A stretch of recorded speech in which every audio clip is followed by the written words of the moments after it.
Hi guys, welcome to your fourth tutorial in PHP, and in this one we're going to look at built-in functions. These are functions built into PHP itself. So I've taken the liberty of writing one out. I have an echo statement here, and hi, I love to in PHP.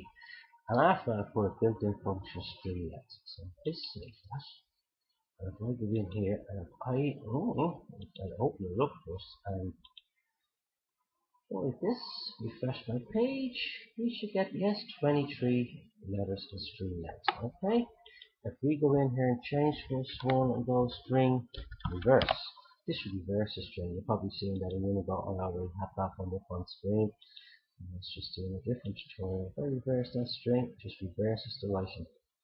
There you go, just reverse the writing. Another one we could put in is string. Let me see. We go for word count. This is underscore, and it should tell you sends you word count. Here we go. See it here. Now, if I save that, this should count the number of words inside of my printed statement. And here we go. Let's see what we get.